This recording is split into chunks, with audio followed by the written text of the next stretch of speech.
Ayer un buen amigo, mi amado Salvador, contaré lo que ha hecho para mí. Hallándome perdido, indigno pecador, me salvó.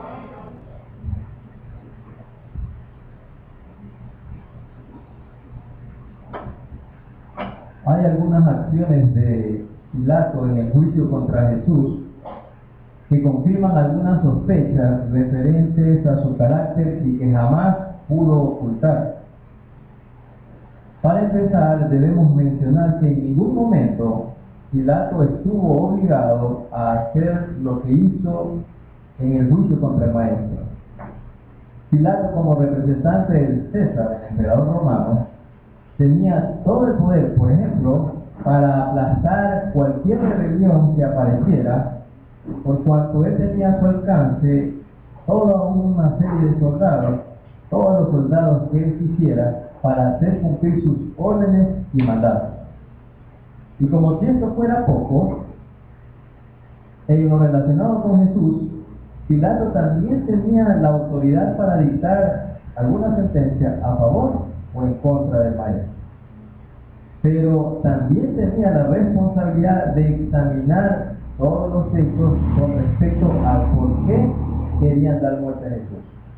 Es más, cuando él examinó los hechos, se dio cuenta que el maestro era inocente. Cabe mencionar que Pilato tenía bien claro el por qué los religiosos lo habían llevado delante de él. Simplemente era por envidia, como leímos en la porción bíblica. Entonces, si tenía el poder para imponer su autoridad y para examinar a Jesús, ¿por qué terminó entregándolo para que muera sobre una cruz? ¿Por qué? Si nosotros tuviéramos hoy la posibilidad de juzgar el accionar de Poncio Pilato y lo estuviéramos acusándolo, por ejemplo, hay tantas cosas de las cuales se le puede acusar a Poncio Pilato, pero escojamos una por negligencia, por el juicio en contra de Jesús. Quizás él estuviera defendiéndose y diciéndonos, que él intentó salvarlo a Jesús, pero que el maestro se negó a defenderlo. A la final eso estuviera diciendo. Pero viene una pregunta, ¿no? En el caso de haberse defendido Jesús, presentando obviamente los respectivos argumentos sobre su inocencia, Pilato lo hubiera atendido. De haberse defendido Jesús, hubiera tenido de pronto Pilato muy en cuenta las razones que le daba Jesús, o las hubiera considerado válidas frente a las acusaciones de los religiosos que vociferaban en contra de Pilato. Dado el carácter de Pilato, podríamos afirmar que no lo hubiera escuchado a Jesús. Es más, lo hubiera interrumpido o le hubiera impedido su defensa en alguna forma, en alguna manera. ¿Por qué nos atrevemos a afirmar esto? Porque para Pilato era mucho más importante los religiosos de Israel que el propio Jesús, puesto que consideraba a los religiosos de Israel, como sus aliados. Si Pilato no hubiera pensado así, de seguro hubiese desalojado a los religiosos judíos que estaban presentes en el juicio contra Jesús, y si hubieran presentado esto resistencia, hubiera hecho que sus soldados lo sacaran de su presencia. Pero no lo hizo así, puesto que más ganaba con los fariseos que con Jesús. Y en el juicio que el gobernador romano le pidió a Jesús, este le hizo una pregunta a los principales religiosos de Israel. Y la pregunta fue: ¿qué pues haré de Jesús llamado el Cristo? Cuando Pilato pronunció esta pregunta, estaba presionado en estos momentos por los principales religiosos de Israel, que acababan de convencer a la gente, a la multitud, para que pida libertad de Barrabás, la libertad de Barrabás y la muerte de Jesús. Según la opinión de algunos comentaristas, el gobernador Poncio Pilato hizo esta pregunta dentro de los siguientes cuatro estados de ánimo. Algunos comentaristas dicen que Pilato se sentía de las siguientes posibles maneras. Una, en el momento que hizo la pregunta, a la final estuvo contrariado, estaba muy disgustado. La otra opción, el otro cuadro de su estado de ánimo al momento de hacer esta pregunta era que hizo un tono sarcástico, violento. Otra opción puede ser que él se encontraba desesperado por el convencimiento que tenía de Jesús.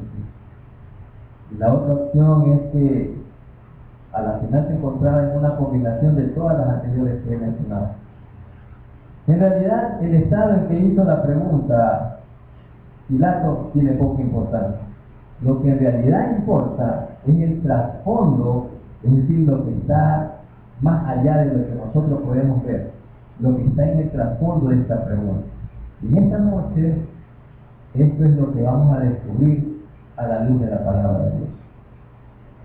Primero tratemos de responder el por qué Pilato hizo esta pregunta. Para quienes piensan que Pilato era un hombre que temblaba frente a situaciones críticas, leamos lo que dice la palabra de Dios. Lucas capítulo 13, versículo 1. Lucas, el capítulo 13, versículo 1 dice: en este mismo tiempo estaban allí algunos que le contaban acerca de los galileos, cuya sangre Pilato había mezclado con los sacrificios de ellos. Posiblemente a quienes se hace referencia aquí en este versículo es a Judas y a sus seguidores. Y es de ese Judas que justamente hace referencia a Gamaliel en Hechos capítulo 5, versículo 37. Hechos 5:37. Dice así la palabra de Dios: después de este se levantó Judas el Galileo en los días del censo y llevó en pos de sí a mucho pueblo. Pereció también él y todos los que le obedecían fueron dispersados. Este hombre, Judas el Galileo, según se cree, enseñaba, entre otras cosas, que los judíos no deberían de pagar tributos a los romanos, y por esta razón mucha gente le seguía.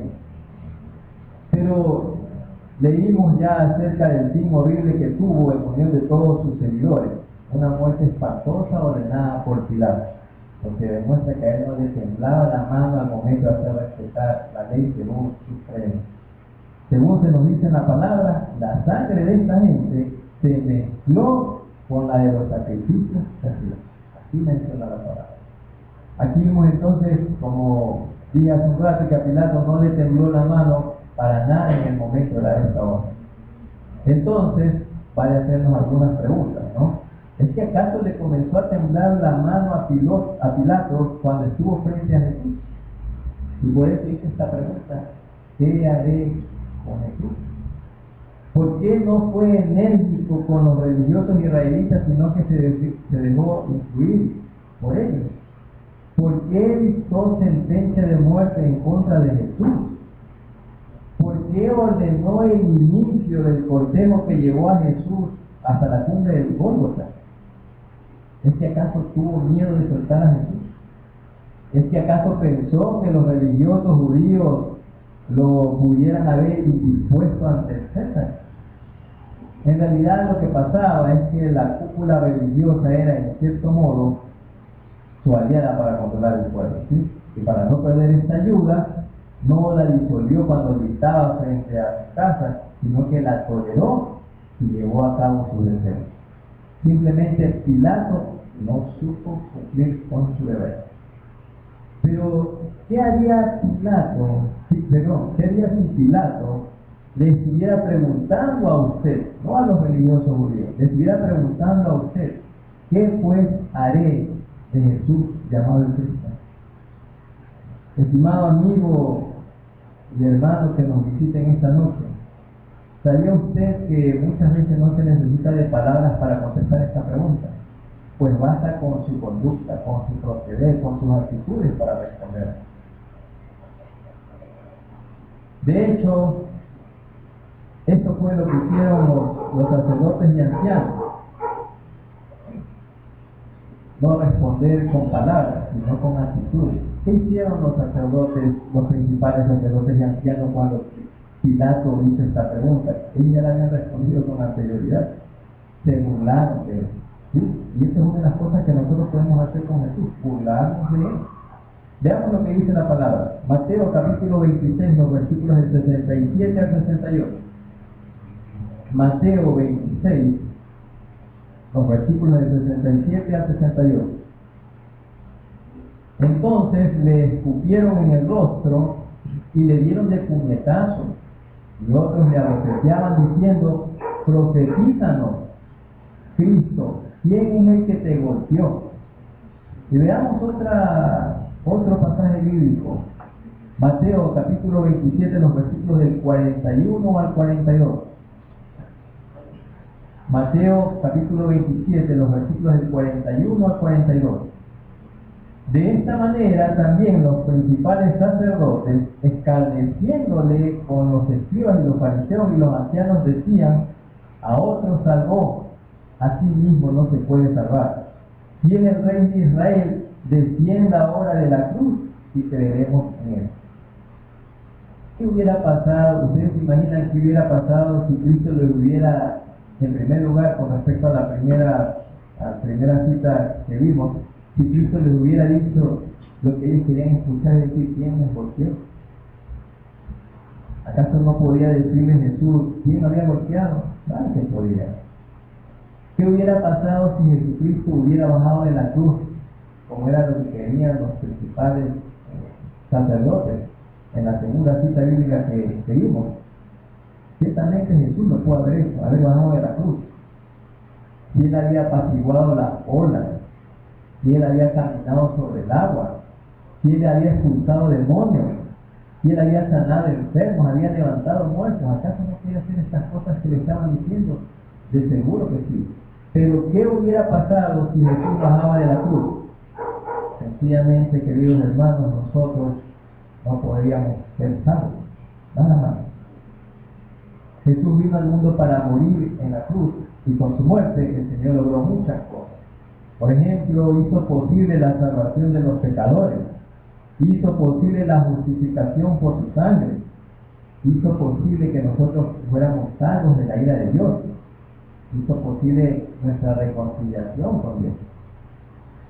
Usted, querido amigo que nos visita en esta noche, se puede burlar del Maestro, incluso puede calumniarlo, pero al hacerlo, ¿sabe lo que en realidad está haciendo usted?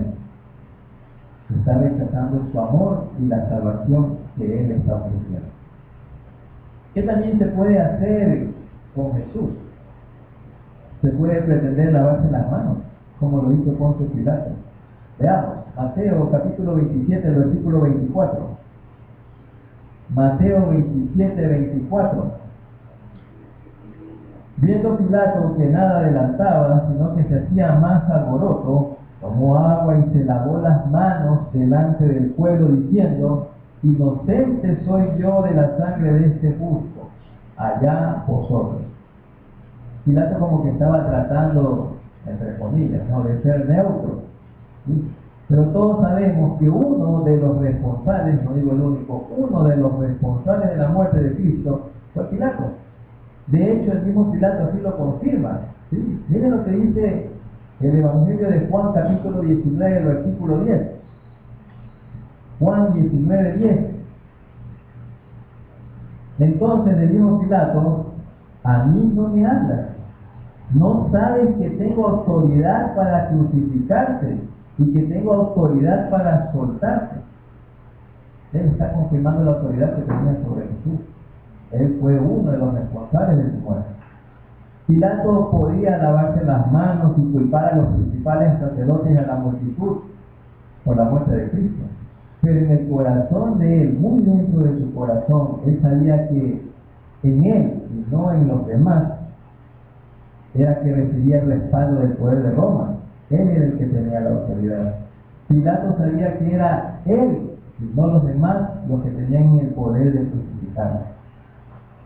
Es cierto que tanto la multitud como los religiosos fueron también responsables, pero fue Pilato quien con su autoridad ordenó la ejecución. Él ordenó la ejecución. Y miren, también esto está en la palabra de Dios. Lucas capítulo 23, el versículo 24. Lucas 23, 24 dice: entonces Pilato, y fíjense lo que dice, sentenció que se hiciese lo que ellos querían. Y veamos otra cita. Marcos capítulo 15, el versículo 15. El Evangelio de Marcos capítulo 15, el versículo 15. Y Pilato, queriendo satisfacer al pueblo, le soltó a Barrabás y entregó a Jesús después de azotarle para que fuese crucificado. Ahí está la injerencia directa que tuvo Pilato en la crucifixión del Señor. Fue bajo las órdenes de Pilato que Jesús fue clavado sobre la cruz. Además, si nos ponemos a mirar detenidamente, en la misma pregunta que estamos analizando en esta noche, él revela que la decisión final tiene que tomar él. Cuando él dice, ¿qué pues haré? Sí, ahí está su decisión. ¿Sabía usted que el Señor murió por nuestros pecados? Y visto de esta manera, todos y cada uno de nosotros también somos responsables en la muerte de Él. No es solamente Pilato, no es solamente la multitud, no es solamente los sacerdotes, los principales sacerdotes, somos también todos y cada uno de nosotros, porque el Señor murió por nuestros pecados. Y ante esta trágica verdad que le estoy comentando ahorita y que de pronto usted no la sabía, ¿qué va a hacer usted? ¿Va a lavarse las manos como Poncio Pilato, sabiendo que usted también es responsable de la muerte del Señor? Querido amigo que nos visiten esta noche, no hay modo de lavarse las manos y huir de esa responsabilidad, sobre todo cuando de Jesús se trata. Otra actitud o otra cosa que nosotros podemos hacer con Jesús es ser indiferentes. ¿Sí? Hay algunos que, a pesar de tener conocimiento de la verdad de Dios, pasan indiferentes, como por ejemplo aquellos religiosos de la parábola del buen samaritano, que vieron a un hombre caído en el camino y simplemente siguieron indiferentes, ¿no? Hay muchas personas que están muy bien informadas, ya están convencidos del Evangelio, estudian bastante, leen bastante, ¿sí? Sin embargo, por indiferentes, no han recibido a Cristo como su Salvador personal. He ahí otra cosa que se puede hacer frente a Jesús. También, ¿qué podemos hacer con Jesús? Ser rebeldes, ser rebeldes. La rebeldía, según la Biblia, hermanos y amigos, tiene una gran variedad de manifestaciones que voy a mencionar brevemente, señalando algunos casos bíblicos. Ser rebeldes es desechar la palabra de Dios. Veamos. Primer libro de Samuel, capítulo 15, los versículos 22 y 23. Primer libro de Samuel, capítulo 15, versículos 22 y 23. Y Samuel dijo: ¿se complace Jehová tanto en los holocaustos y víctimas como en que se obedezca a las palabras de Jehová? Ciertamente el obedecer es mejor que los sacrificios, y el prestar atención que la grosura de los carneros. Porque como pecado de adivinación es la rebelión, y como ídolos e idolatría la obstinación, por cuanto tú desechaste la palabra de Jehová, Él también te ha desechado para que no seas rey. La rebeldía, o una manera de manifestarse la rebeldía, es desechando la palabra de Dios, desechando lo que dice aquí. Otra manera de ser rebelde es rehusando a convertirse al Señor. Eso es ser rebelde, ¿sí? Miren lo que dice el segundo libro de Crónicas, capítulo 36, los versículos del 11 al 13. Segundo libro de Crónicas, capítulo 36, los versículos del 11 al 13. De 21 años era Sedequías cuando comenzó a reinar, y 11 años reinó en Jerusalén. E hizo lo malo ante los ojos de Jehová su Dios, y no se humilló delante del profeta Jeremías, que le hablaba de parte de Jehová.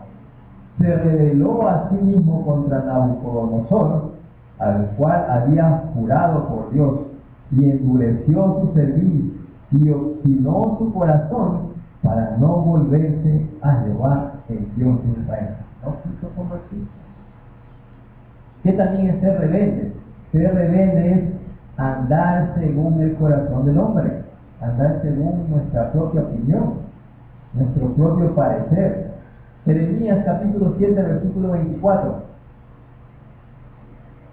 Jeremías capítulo 7, versículo 24 dice: y no oyeron ni inclinaron su oído, antes caminaron en sus propios consejos. Miren, esto es ser rebelde, andar en su propia opinión. Antes caminaron en sus propios consejos, en la dureza de su corazón malvado, y fueron hacia atrás y no hacia adelante. ¿Qué también nosotros podemos hacer ante el Señor? Ya hemos visto algunas cosas, ¿no? Podemos ser rebeldes, podemos ser indiferentes, pero en realidad, ¿qué es lo que deberíamos de hacer? ¿Cómo deberíamos de contestar esta pregunta? ¿Cuál es la respuesta correcta? ¿Qué puedo hacer con Jesús? Puedes confiar plenamente en Él, plena y totalmente en Él. Debe de aceptar a Cristo, en otras palabras, creer en Él. Y aceptar a Cristo siempre es un asunto personal, querido hermano y amigo, pero es el único camino que podemos tomar en relación a Jesús. No hay otro, no hay otro. El único camino, o qué debemos hacer con Jesús, es simplemente confiar plenamente en Él. Miren lo que dice el Evangelio de Juan capítulo 3, el versículo 36. Juan capítulo 3, versículo 36 dice: el que cree en el Hijo tiene vida eterna, pero el que rehúsa creer en el Hijo no verá la vida, sino que la ira de Dios está sobre él. ¿Qué implica aceptar a Cristo? Implica que debemos oírlo. ¿Sí? Miren lo que dice Lucas capítulo 9, versículo 35. Lucas 9:35. Y vino una voz desde la nube que decía: este es mi Hijo amado, a él oíd. El mismo Padre, nuestro Padre Celestial, nos da el mandato que a Él tenemos que escuchar. Eso implica aceptar, eso implica confiar plenamente en el Señor. Eso es lo que debemos hacer con Jesús. ¿Qué también implica eso de aceptar a Cristo? Escucharlo solo a Él, pues Él es el Hijo de Dios. ¿Qué implica aceptar a Cristo? Creerle, debemos creerle, hermano. Hechos capítulo 16, versículo 31. Hechos 16, 31. Ellos dijeron: cree en el Señor Jesucristo y serás salvo tú y tu casa. Yo le hago una pregunta: ¿quiere usted ir al cielo? ¿Quiere que su familia, junto con usted, pase la eternidad como el Rey de Reyes y Señor de Señores? Sí. Entonces empiece por usted. Empiece creyendo en el único camino para ser salvo, que se llama Jesús. Y téngalo por seguro que se cumple esta promesa. ¿Sí? ¿Qué también debe hacerlo? Debe confesarlo. Debe confesarlo. Romanos capítulo 10, los versículos del 9 al 10. Romanos capítulo 10, los versículos del 9 al 10 dice: que si confesares con tu boca que Jesús es el Señor y creyeres en tu corazón que Dios le levantó de los muertos, serás salvo. Porque con el corazón se cree para justicia, pero con la boca se confiesa para salvación. No basta con oírlo y creer en Él, hermano. Debe de confesar públicamente a Jesús. El mismo Señor Jesucristo dijo que todo aquel que confiese su nombre delante de los hombres, Él lo confesará también delante de Dios en el cielo. Así Él lo dijo. ¿Qué también debemos hacer? Debemos testificar de Él, hermano. Hechos capítulo 1, versículo 8. Hechos capítulo 1, versículo 8. Pero recibiréis poder cuando haya venido sobre vosotros el Espíritu Santo, y me seréis testigos en Jerusalén, en toda Judea, en Samaria, y hasta lo último de la tierra.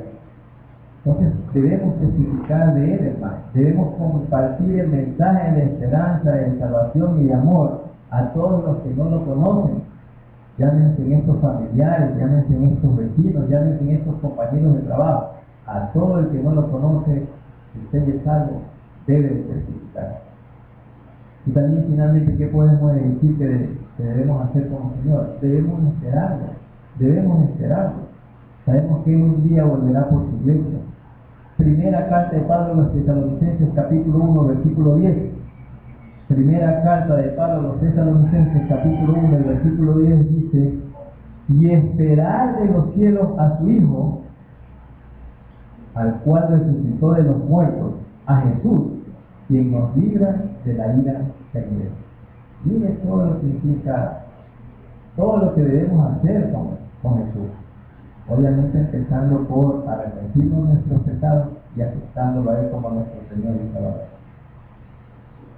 Bien, queridos hermanos y amigos, hemos visto que en torno a la pregunta formulada por Pilato, ¿qué pues haré de Jesús?, pueden existir algunas clases de respuestas o actitudes que podamos tomar frente a esta pregunta, ¿no?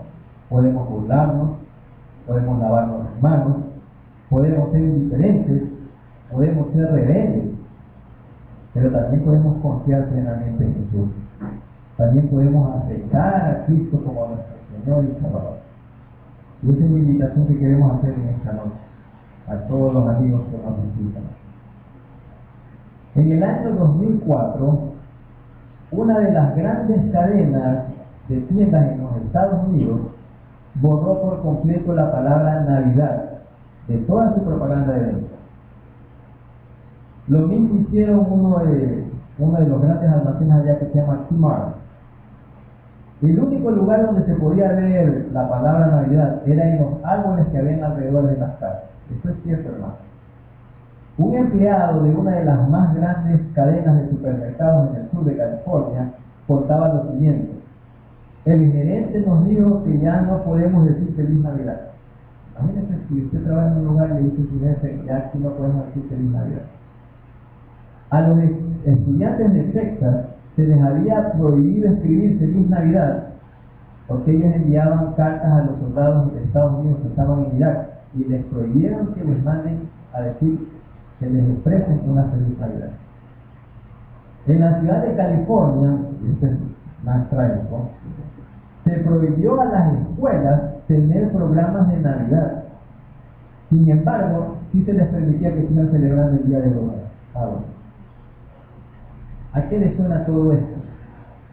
¿No creen que se trata como de una conspiración para silenciar cualquier referencia pública que se haga del nombre de Cristo? Yo creo que así es. Cuando se dieron estas directrices en estas ciudades, o en las escuelas, o en estos estados, yo estoy seguro que los habitantes ahí o los estudiantes de la escuela se toparon se les recordó, se les vino a la mente la pregunta de Pilato, ¿no? ¿Qué pues haré de Cristo llamado el, qué pues haré de Jesús llamado el Cristo? ¿Sí? Esta noche el Señor le está haciendo la misma pregunta. ¿Qué hará de Jesús? ¿Qué? Él está diciendo, ¿qué harás conmigo? ¿Lo va a evitar como Pilato, que va a lavar las manos como él? Le menciono que por más que se lave las manos públicamente, dando a entender con esta actitud que está limpio de la sangre de Cristo, no lo va a lograr, porque ya mencionamos que Él murió por usted, por mí, por todos nosotros, y somos corresponsables de la muerte de Jesús. ¿Se va a burlar acaso de Él como los religiosos de la época de Jesús? ¿De pronto le es indiferente? También Jesús, como para lectura está bien, va a tratarlo aquí.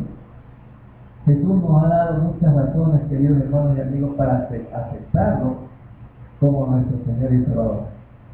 Si usted no lo ha hecho aún, ¿cómo le va a responder en esta noche a esta pregunta que el Señor le está haciendo?